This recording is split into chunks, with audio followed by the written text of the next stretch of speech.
instead of what we refer to as a passive management approach. That's what we call it in portfolio management.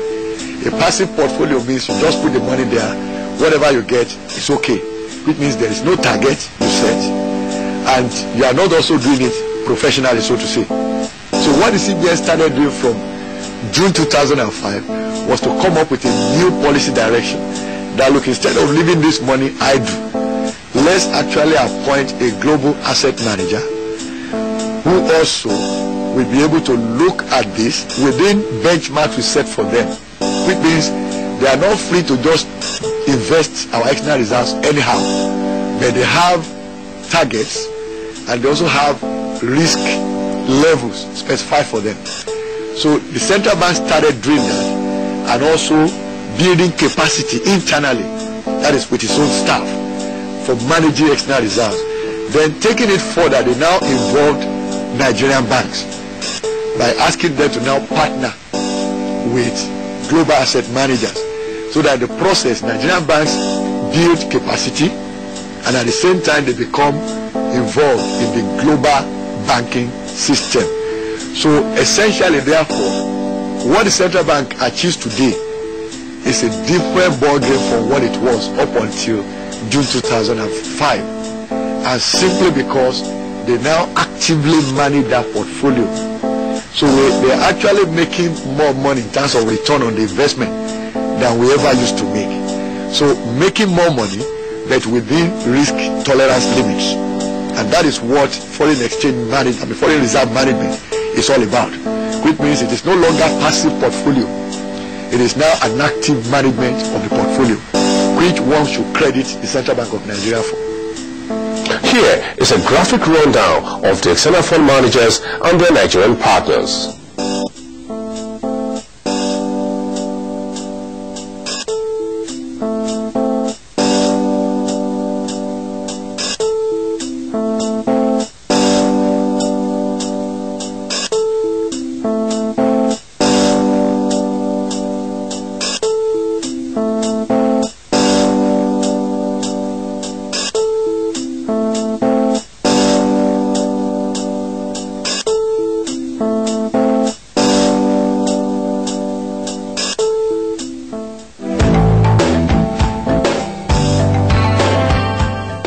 Accumulation of foreign reserves continue to generate much public discourse. Opponents of this policy say these monies should be invested in the economy to alleviate poverty and generate more employment.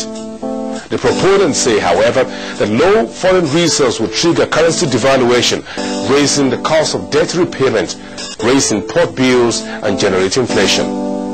Next week, we'll be back with more on that very important topic. For now, a look at the economic indicators for the week.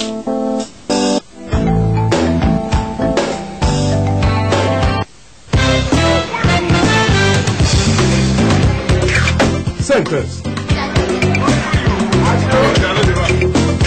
Centers. Centers. Centers. Centers. Centers.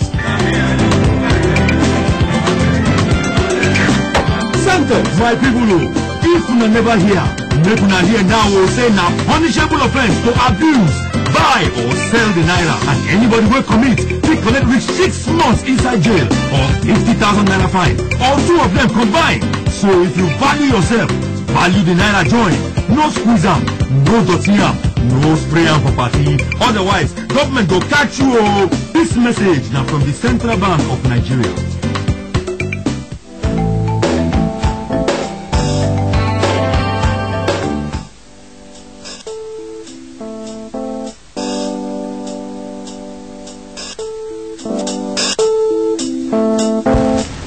A summary of economic indicators for the week ended March 28, 2008.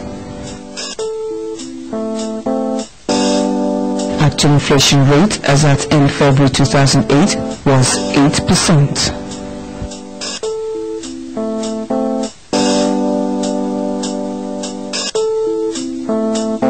The gross official reserve $9.43 billion.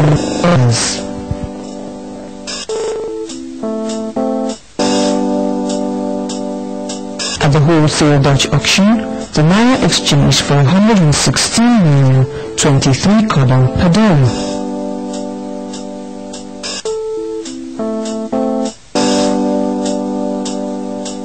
The average interest rate on savings accounts was 2.92%.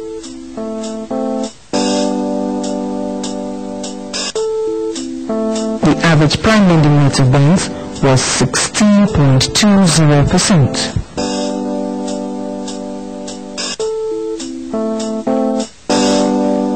The average maximum lending rate of banks stood at 18.53%.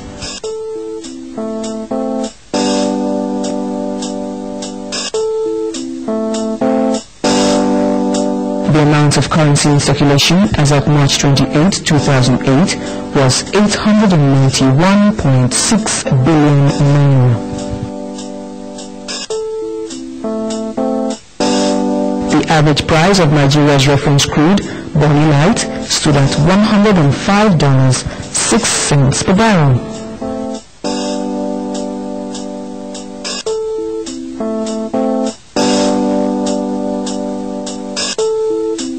Finally, the average volume of output of crude oil as at end February 2008 was 2.05 million barrels per day.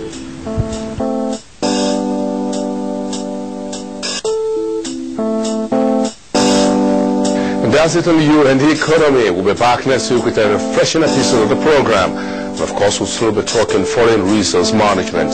I am Wilson Amafaye. Have a great evening and bye for now.